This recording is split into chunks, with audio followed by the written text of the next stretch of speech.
This chapter's for all you Del Toro fans out there. Why? I got one word for you. Creatures. This is from a chapter called The Shapeshifter. It's chapter 13 of book 1 of my series, NALA SAGA. But then from the mist, a hulking creature emerged. It came toward Nala slowly, and the mist seemed to part for it, to bow and curtsy out of the way. Nala's eyes widened. Her mouth hung open. All she could think was, "What is that?" The shape was a shadow with texture and weight, a hulking, huge shadow. As it came closer, she remembered a few of Granika's stories and muttered, "Shapeshifter." She was unable to make sense of what she saw and unable to look away. Shapeshifters never stopped changing shapes, and so the restless tangle of its formless flesh put Nala in a kind of trance.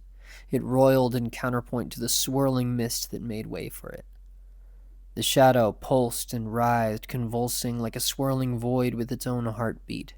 Its skin swirled every color, but instead of joining into one grand shade of white, the colors seemed to sink into each other, endlessly spiraling. Oil and water, moist mud and abyss. Its skin was deep as a galaxy, where every color was painted a different shade of black. Some colors swirled as slow as glaciers melt, but when a portion of it changed its shape, its colors morphed as quick as hummingbirds' wings could buzz. It grew and it shrunk with each breath that it took.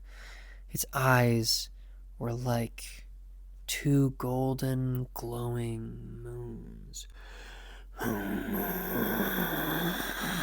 It growled, looming over her. It had too many claws. One claw lifted and became a hand, which lifted and became a hoof, which lifted and became a tentacle. Then the limb shuddered into the shape of a wing, only to keep changing and changing and changing again. Its teeth were shadows too, and it's bang out of nowhere. Bakura tackled Nala to the ground, just in time. The shape's hand pounded the ground where Nala had just been standing.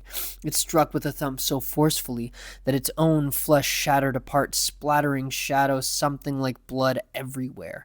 Where the shadow's blood went, it stayed. Like roots or teeth do, the shadow's stump dug into the deathless earth. "That was close," grinned Bakura. Nala was trembling, lip quivering, too shocked to say words. When she saw that Bakura had found his dagger, it only half registered to her in the horror of the moment. He was holding it in his hand. Though the bone was clean and white, the aura coming off of the dagger screamed, "Red! Red! Red!"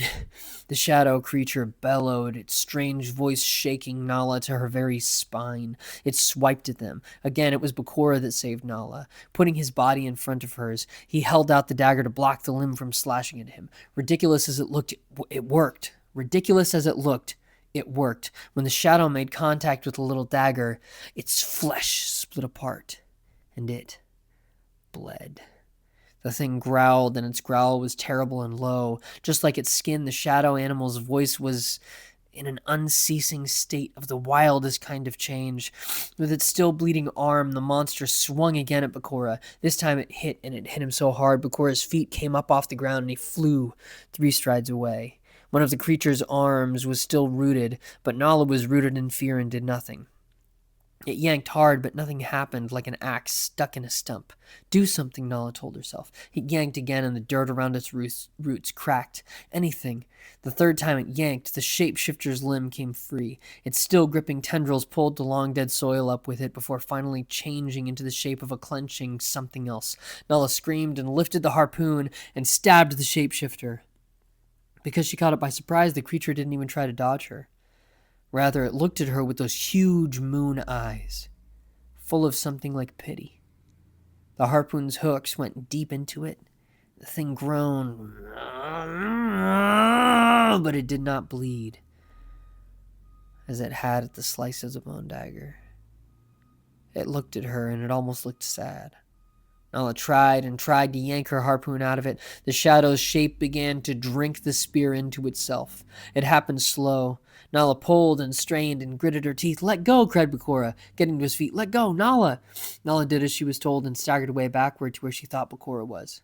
"Next time, listen to me the first time," said Bakura, still managing to grin. They shared a look then, though Nala was still unable to smile. It roared, and they both snapped back into the moment.